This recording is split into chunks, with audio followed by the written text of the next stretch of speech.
Hi everybody, it's Todd Pudvar here with APC's Paint TV, and today we're going to delve into the world of HVLP spraying.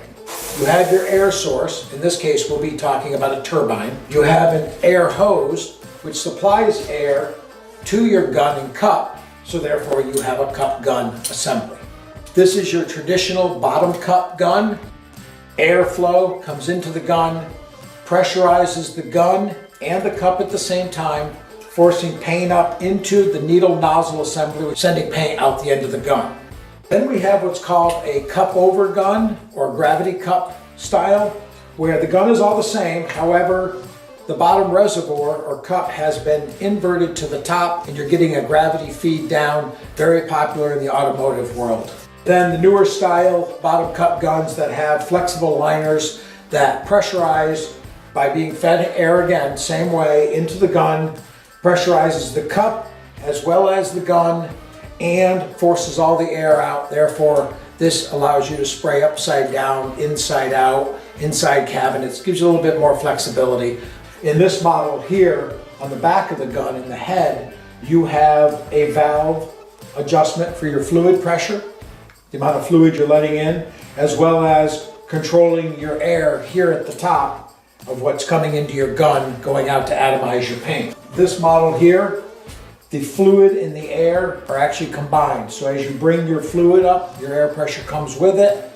The one thing HVLP all share in common is how paint gets through them. Air travels up through the air hose into the gun, pressurizing the cup as well as the gun to meet paint and atomize. And the way this works is your gun has an open end on it, and in that open end needs to go a needle and a fluid nozzle.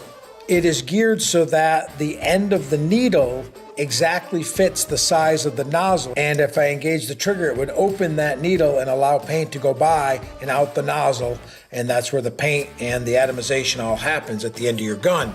There are different size needle and nozzle sets based on the viscosity, or think of it as the thickness of the paint.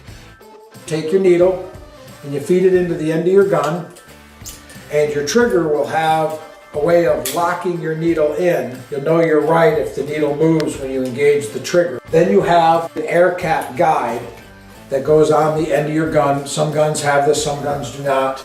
And then you have your fluid nozzle that threads down into and engages with the fluid needle, and the nozzle work together right at the end to make sure they open and close. Lastly, you put on your air cap.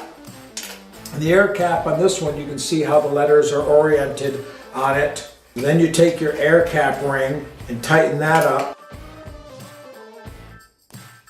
When it comes to HVLP spraying, there's one consistent thing you need, and that is air. And what a turbine is really like a vacuum cleaner in reverse. It draws air in. This model happens to draw from both sides, but it draws air in one end and forces it out the air line to pressurize your cup and your gun and propel paint out of the end.